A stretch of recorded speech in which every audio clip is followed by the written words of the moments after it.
A Zen master, Rinzai, once said, "There is nothing in particular to realize. Only get rid of the idea of a Buddha and sentient beings.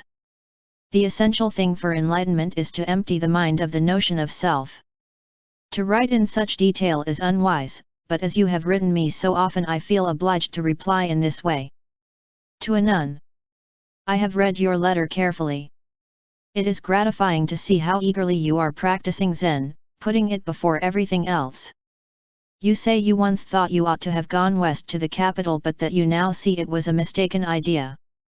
That the capital is everywhere, and that therefore you need do no more than question yourself one-pointedly, what is it? But this is not enough, for though you have found the capital to be everywhere you have not seen the ruler face to face. The ruler is your face before your parents were born. When you pierce the question somewhat, your mind becomes like the void.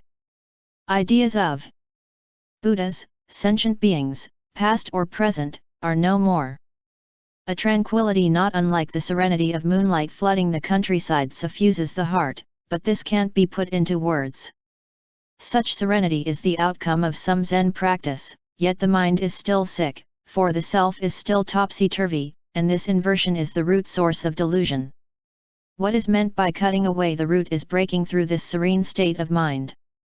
One who lacks a genuine thirst for self-realization digs up old koans and, reasoning out answers, considers oneself enlightened. You must not become attached to anything you realize. You must only search directly for the subject that realizes. Thus, like something burnt to a crisp or slashed to bits, your preconceived notions will all be annihilated. You will perceive the master only after you have probed what is it. With your last ounce of strength. And every thought of good and evil has vanished. Not until then will you feel like one who has actually been resurrected. Takuzen said. Even though you can say something about it, I will give you 30 blows of the stick. Can you avoid the stick? If you can, you understand the import of the East Mountain strides over the water. I am afraid I have written too much, but I have done so because I admire your determination to become enlightened. These ideas are not mine but what I have learned from the teachings of the ancient Zen masters. In Japan the dead are usually cremated. One Mayado, a disciple of Bassui, who on May, the year Bassui died, published the biography from which this introductory material was taken. Literally, monastery facing the mountain, that is, Mount Fuji. Mount Fuji is symbolic of true mind, so Kagakuji connotes grappling with one's true mind. The Japanese word which we have rendered as master is shujinkeyo. In Japanese a husband, a proprietor, a landlord, an employer are all shujin. Keio is a term implying great respect. It was used when addressing a lord in ancient Japan. Master in this sense, therefore, means the head, the center of power, the controlling force. What is implied here is that Buddhas are not supernatural beings who can prevent one from falling into hell by conferring enlightenment. But that enlightenment, through which alone one can be saved from the sufferings of such a fate, is attainable solely through one's own efforts. Momen Ken no. For more about Jushu, see this page and Jushu in vocabulary section. According to Buddhist teaching, enlightenment can be attained only with a human body.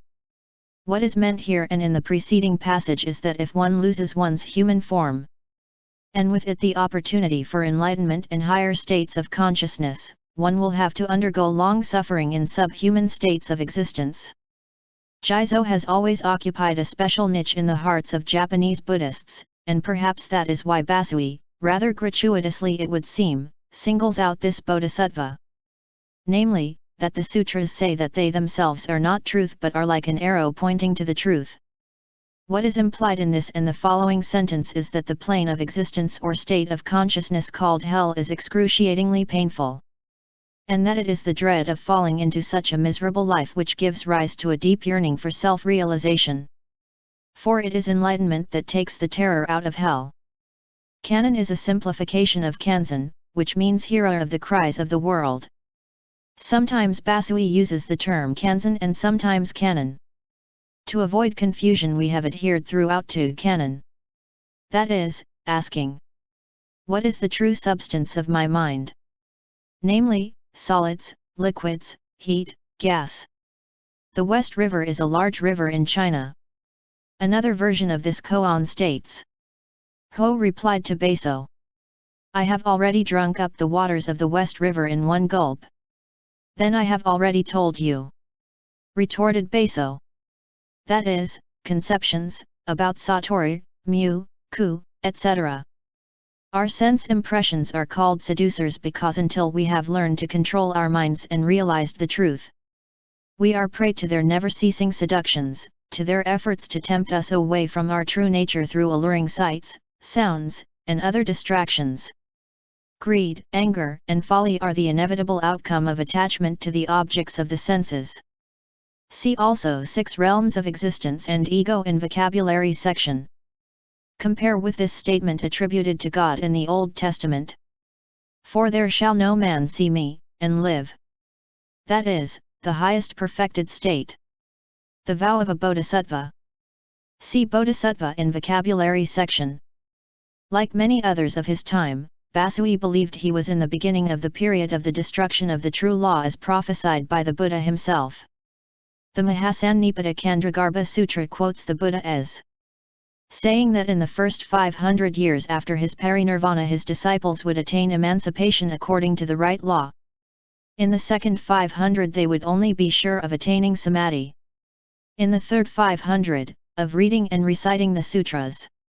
In the fourth 500, of building temples and pagodas. And in the fifth 500, of the destruction of the law. If the date of the Buddha's parinirvana is accepted as around B.C. Bassui's birth, would have been within the fourth period. Petitionary prayer is not unknown in Zen. Beginners often pray to Buddhas and Dharma ancestors for strength to purge themselves of evil and delusion so they can carry on their spiritual practice successfully. Dogen's Hachugamen is an example of a widely used petition in Zen. That is, devas. See Six Realms of Existence in Vocabulary. Presumably hallucinations or fantasies arising from prolonged fasting. Momenken no. At first blush this statement may seem to be at variance with others in these letters wherein Bassui says it is unwise to write in detail. Bassui is always afraid of saying too much, of burdening his correspondents with ideas which may hang in their minds and thus prove a hindrance to enlightenment. At this point Bassui is implying that he is so moved by priest Aguka's ardor that, despite his better judgment, he has written him this type of letter. In other words, of a Buddha as opposed to sentient beings. The koan in its entirety reads. Even though you can say something about it, I will give you 30 blows of the stick. And if you can't say anything about it, I will also give you 30 blows of the stick. This is from Yunmen's collected sayings. A monk asked Yunmen, where do Buddhas come from, that is, what is the Buddha mind? Yunmen replied, the East Mountain strides over the water.